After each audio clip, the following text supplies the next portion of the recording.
بسم اللہ الرحمن الرحیم۔ اللہ کے نام سے شروع جو بڑا مہربان نہایت رحم کرنے والا ہے۔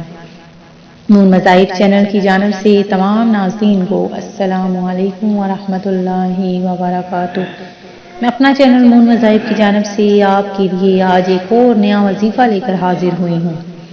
سب سے پہلے میری تمام نئے آنے والے ویورز سے گزارش ہے جنہوں نے ابھی ہمارا چینل جوائن کیا ہے وہ اسے سبسکرائب کر لیں اور ساتھ ہی ساتھ بیل آئیکن کا بٹن بھی پریس کر لیں تاکہ ہر نیا آنے والا وظیفہ سب سے پہلے آپ تک پہنچ جائے۔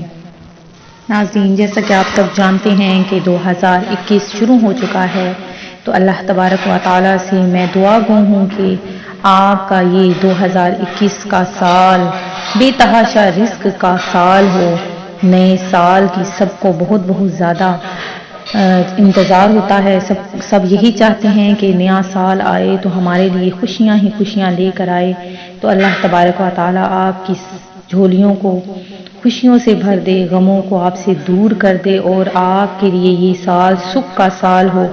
اللہ تبارک و تعالیٰ سب کے رزق میں برکتیں اضافہ فرما دے، آمین۔ تو ناظرین، جو میں آج آپ لوگوں کے لیے وظیفہ لے کر حاضر ہوئی ہوں وہ نئے سال کا بہت ہی پیارا وظیفہ ہے۔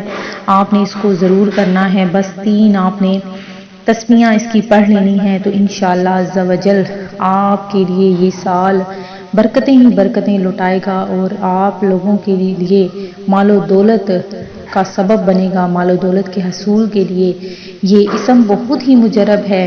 اگر آپ چاہتے ہیں کہ آپ کے پاس رزق کی فراوانی ہو جائے تو آپ نے بس اس اسم کی 3 تسبیحاں پڑھ لینی ہیں اور اس اسم کو آپ نے نماز عصر کے بعد اول آخر 100 مرتبہ درود پاک پڑھ کر پڑھنا ہے۔ اسم ہے یا واسع، یا واسع۔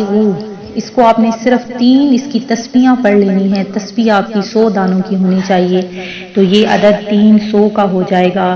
اول آخر آپ نے 100 مرتبہ درود پاک پڑھنا ہے انشاءاللہ عز و جل۔ اگر آپ یہ اسم پڑھیں گے تو انشاءاللہ اس اسم کی برکت سے کاروبار میں بے پناہ اضافہ ہوگا، مال و دولت آپ کے لیے بڑھ جائے گی اور آپ انشاءاللہ عز و جل بہت زیادہ غنی ہو جائیں گے، لوگوں میں مال و دولت تقسیم کرنا شروع کر دیں گے۔ میں امید کرتی ہوں کہ ہمارا یہ آج کا وظیفہ آپ کو ضرور پسند آیا ہوگا۔ اسی طرح سے مزید وظائف حاصل کرنے کے لیے ہمارا چینل نون وظائف کو دیکھتے رہیے، سبسکرائب کرنا، لائک کرنا اور شیئر کرنا ہرگز نہ بھولیے گا۔ دعاؤں میں یاد رکھیے گا۔ اللہ حافظ۔